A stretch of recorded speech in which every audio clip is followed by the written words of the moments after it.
Ini menyinggung mantan pacarnya sebagai switchboard. Ia sangat frustrasi. Jadi dia bersiap untuk bekerja pada akhir bulan ini. Lalu mengundurkan diri. Namun dia tidak menyangka bahwa tamu berikutnya yang dia terima akan mengubah nasibnya. Halo Pak. Ya. Hai. Apakah Anda punya barang bawaan? Ya, saya memiliki. Pria itu membantu pelanggan dengan barang bawaan mereka seperti biasa. Masih bersemangat untuk membawa tas.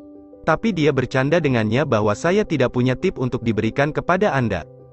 Dia yakin, tidak perlu uang juga akan melayani dengan penuh perhatian. Benarkah? Dia sangat antusias memperkenalkan hotel kepada pamannya. Daftar semua tipe kamar di sini. Paman mendengar kalimat yang sama. Sebagai pelanggan muda seperti dia, apakah ada insentif? Grup memiliki peraturan bahwa pelanggan berusia 80 tahun ke atas akan mendapatkan perlakuan istimewa. Haha, menurutmu aku berumur 80 tahun? Kurasa sekitar 50 tahun. 10 tahun yang lalu usianya baru 50 tahun. Benar-benar tidak bisa melihatnya. Selanjutnya, paman bertanya berapa lama dia bekerja di sini. 10 tahun yang lalu. 10 tahun dan masih bekerja sebagai resepsionis. Dia akan menjelaskan. Ketika manajer hotel saat ini keluar untuk menyela keduanya, paman melihat ini dan tidak bertanya lagi. Hanya mengangkat tangannya untuk menyapa. Berharap bisa bertemu denganmu lain kali. Keesokan harinya saya pergi ke kolam renang dan saya bertemu dengannya lagi. Hei, halo Pak. Kebetulan sekali. Hai. Saya juga tidak berpikir itu kebetulan. Kamu tidak pandai berenang, kan? Menjadi resepsionis juga butuh latihan.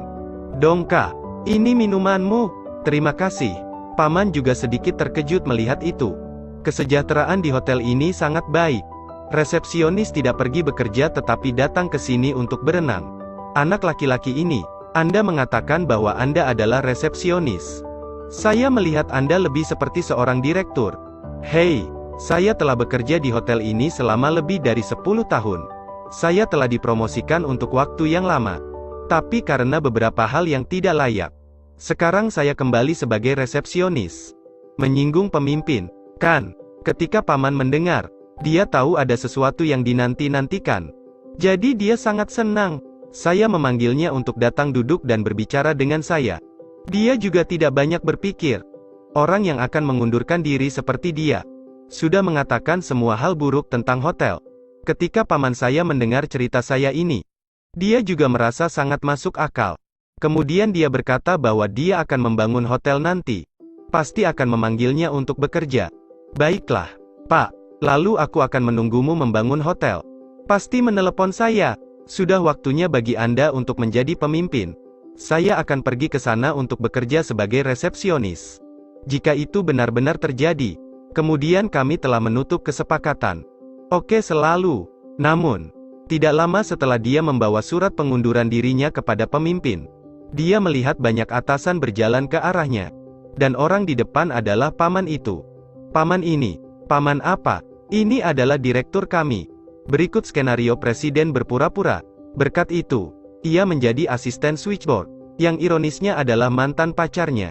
Keduanya saling mencintai selama bertahun-tahun. Tetapi pada hari pendaftaran pernikahan, kemudian Tang Tridong tidak muncul. Sama seperti itu menghilang selama 10 tahun. Sampai beberapa hari yang lalu ketika dia kembali ke negara asalnya. Keduanya bertemu lagi. Dan dia sekarang sangat membenci pria yang meninggalkannya tahun itu. Pada hari pertama bekerja sebagai asisten mantan pacarnya, Tang Tridong menerima daftar tugas yang panjang. Yang banyak. Oh, tidak mengherankan. Wanita tua. Hari ini, ketika Tang Tridong bercanda dengan sekretaris lain, dia terlihat bekerja tepat pada waktunya. Tapi dia tidak memperhatikan kedua orang itu. Tapi langsung ke kantor. Melihat adegan ini di benak Tang Tridong sedikit khawatir.